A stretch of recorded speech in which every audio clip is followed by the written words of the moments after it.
चिड़िया की शिव भक्ति और चिड़िया वाली बूढ़ी माँ की कहानी मैं आप सभी को सुनाने वाली हूँ। चिड़िया वाली बूढ़ी माँ की मंदिर जो कि गुजरात में स्थित है। यह एक सच्ची कहानी है। अगर इस कहानी को सुन रहे हैं तो पूरा सुनिए। इस कथा को आधा अधूरा छोड़कर जाने की गलती मत करिएगा, क्योंकि इस पवित्र कथा को आधा अधूरा छोड़ने से आपको पाप लग सकता है। इसलिए इस कथा को पूरा सुनिए। आप शिव भक्त हैं तो शिव का अनादर न करें। विश्व प्रसिद्ध बनारस के विश्वनाथ मंदिर काशी विश्वनाथ का दर्शन कराते हुए हम इस कहानी को शुरू करते हैं। प्रीति करो महादेव से, मत मांगो फलदान, तज कर फल की कामना, करिए भक्ति निष्काम। एक गौरैया पक्षी का जोड़ा एक बड़े से मंदिर में उसके पास स्थित पेड़ पे रहा करती थी। और उस शिव मंदिर में जबकि पूजा पाठ सुबह शाम जब भी आरती होती तब वो दोनों चिड़िया उस मंदिर में आते और भगवान शिव का आराधना करने लगती और घंटों घंटों बैठे महादेव की भक्ति में लीन रहते। इतनी भक्ति करते, निराधार भक्ति करते कि उन्हें अपने तन मन को अगल बगल के होशो हवास का कोई पता नहीं रहता। उन दोनों पक्षियों का रोज का यही नियम था। सुबह शाम जब भी मंदिर में घंटी बजती आरती होती तब ये पक्षी उस मंदिर में पहुंच जाते हैं और भगवान शिव का आराधना करने लगती। उसके बाद अपने बच्चों के लिए और अपने लिए चारा पानी का व्यवस्था करती। उन दोनों पक्षियों का, दोनों चिड़ियों का यही रोज का नियम था। और उसी मंदिर के बगल में थोड़ी ही दूर पर एक बूढ़ी माँ का घर था। उस बूढ़ी माँ की कोई संतान नहीं थी। उनके आगे पीछे देख रेख करने वाला उनका कोई नहीं था। वह अकेले अपना जीवन व्यतीत कर रही थी और उस बूढ़ी माँ को पक्षियों के प्रति बड़ा लगाव था और चिड़ियों को, पक्षियों को बहुत प्रेम किया करती थी।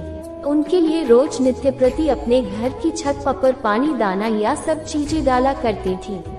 उस बूढ़ी माँ का यही काम रोज का था और वे दोनों चिड़िया उस बूढ़ी माँ की छत पर आते और आसानी से दाना चुगने खाते थे और उसमें से कुछ अपने बच्चों के लिए अपने साथ ले जाते। इसी तरह उनका जीवन व्यतीत हो रहा था।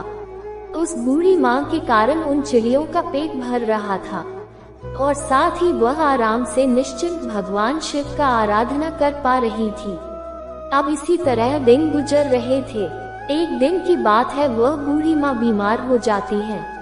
वो अपने बिस्तर पर पड़ जाती है। उनका बहू बेटा तो कोई था नहीं कि उनका उपचार करता, उन्हें दवाई वगैरह लाता। अब बूढ़ी माँ बिना दवा के, इसी तरह बिना सेवा के बिस्तर पर पड़ी रहती।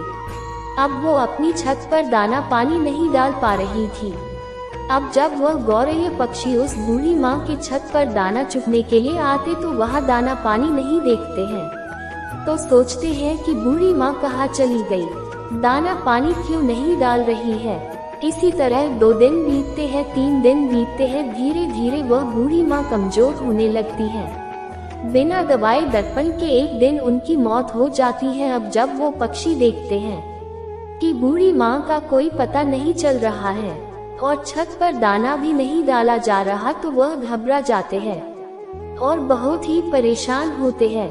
बूढ़ी माँ को पूरे गांव में आसपास ढूंढने लगते हैं, खोजने लगते हैं। खोजते खोजते दोनों थक जाते हैं तो उसमें से जो मादा गौरैया थी वो अपने पति से कहती है, स्वामी बूढ़ी माँ की पता नहीं चल रहा है।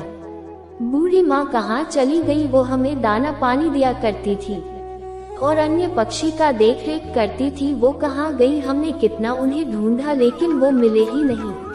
अब हम क्या करें? उस गौरैया का पति कहता है, प्रिय हमने हर जगह बूढ़ी माँ का तलाश कर लिया, बूढ़ी माँ कहीं नहीं मिली। एक जगह हमने नहीं देखा, उनके खुद के घर में। हमें उनके खुद के घर में जाकर देखना चाहिए, शायद वो बीमार तो नहीं। अब यह कहने के बाद पक्षी बूढ़ी माँ के घर चले जाते हैं और जब अंदर जाकर देखते हैं तो बूढ़ी माँ अपने बिस्तर पर लेटी है।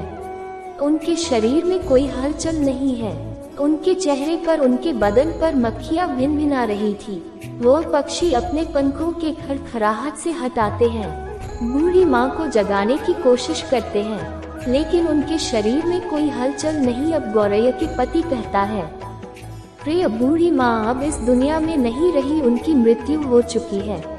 यह देखने के बाद दोनों पक्षी बहुत ही निराश, बहुत ही उदास होते हैं। उन्हें बड़ा ही दुख होता है। अब उन्हें दाना चुगने के लिए दूर दूर जाना पड़ता है। अब इसी तरह शाम हो जाती है। शाम को जब मंदिर का घंटा बजता है, भगवान शिव की आरती होने लगती है, तब वो दोनों पक्षी मंदिर में पहुंचते हैं और एक पैर पर खड़े होकर भगवान शिव का निराधार भक्ति करने लगते हैं।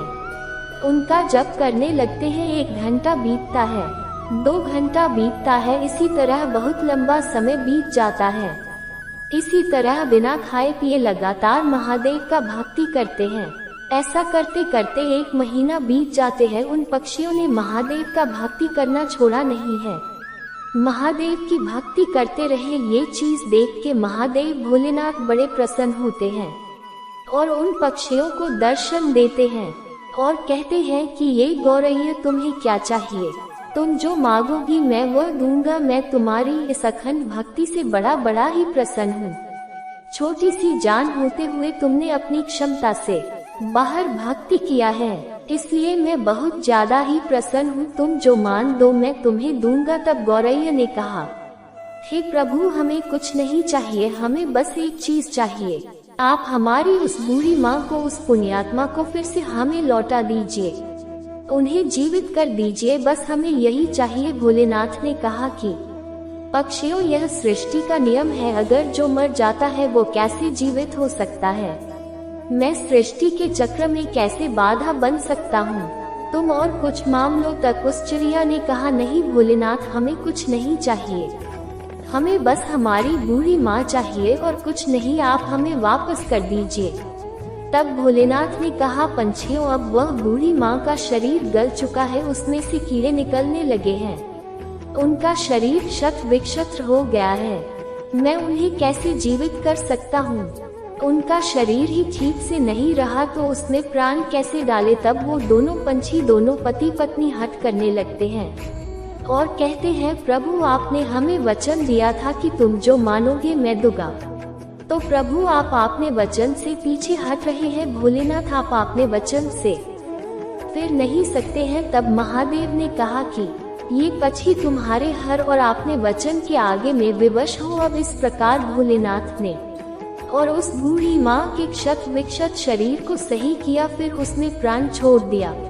वह बूढ़ी माँ फिर से जीवित हो गई। अब आपने सामने भगवान भोलेनाथ को देखकर वह बूढ़ी माँ बड़ा ही प्रसन्न होती है। कहती है, हे प्रभु, मेरे जन्मों जन्मों के दुख, जन्मों जन्मों के पाप आपके दर्शन से कट गए।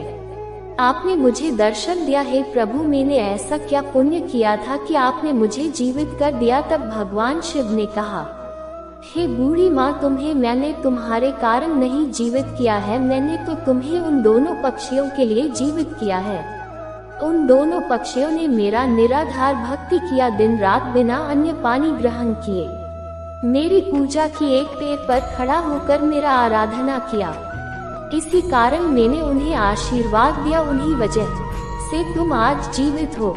इस धरती पर हो वो पक्षी कोई और नहीं जो तुम्हारे छत पर, जो गौरैया पक्षी का जोड़ा दाने चुगने आता है, उसी ने ये भक्ति की है, उसी के कारण तुम आज जीवित हो। अब उस बूढ़ी माँ ने दंडवत प्रणाम किया और फिर भोलेनाथ वहाँ से ध्यान हो गई।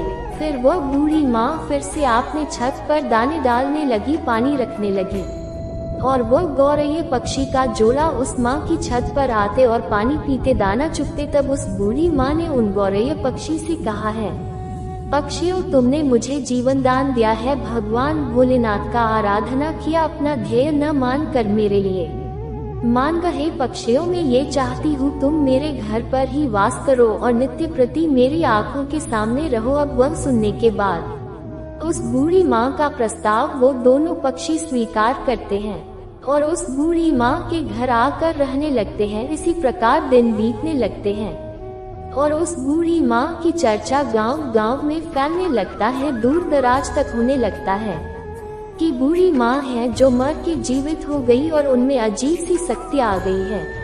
अब इसी तरह उस बूढ़ी माँ के पास भी धीरे धीरे करके एक एक लोग, जिनको कोई दुख शोक होता, उनके पास आता और अपना कारण बताता भगवान भोलेनाथ के नाम पर पूजा पाठ कर दिया करती।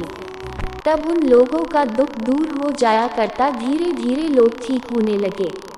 अब उस बूढ़ी माँ का ख्याति दूर दूर तक फैलने लगा और दूर दूर से लोग उस बूढ़ी माँ के पास अपना इलाज कराने, अपनी तकलीफों को दूर करने के लिए आया करते। अब इसी प्रकार बहुत दिन हो जाता है और वह बूढ़ी माँ उसी स्थान पर अपने उसी घर पर समाधि ले लेती है। यह मंदिर गुजरात में स्थित है।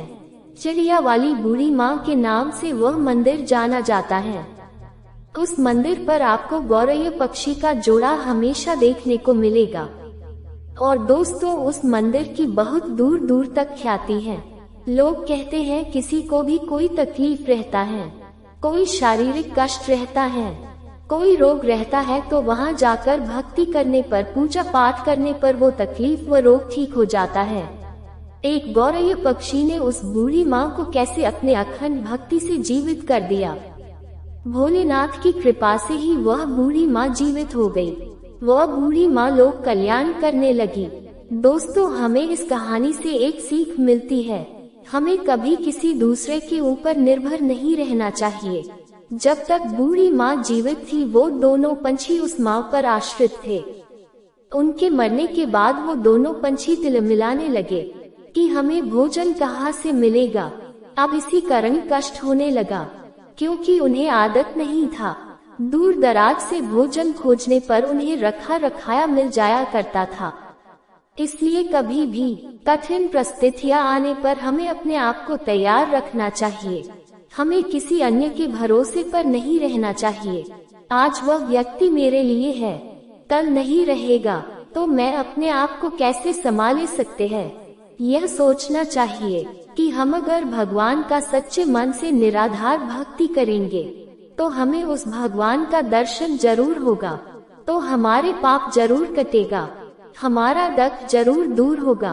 बस जरूरत है तो मन में सच्ची श्रद्धा की, सच्ची भक्ति की, जो गौरैया पंछी ने किया। करता करे न कर सके, शिव करे सो होए। तीनों लोक 9 खंड में, महाकाल से बड़ा न कोई। हमें उम्मीद है आप सभी को ये वीडियो अच्छी लगी होगी। अगर आप शिव का भक्त हैं तो चैनल को सब्सक्राइब कर लीजिए, क्योंकि आप शिव भक्त हैं तो शिव का अनादर न करें। वीडियो को लाइक करें और कमेंट में हर हर महादेव लिखें।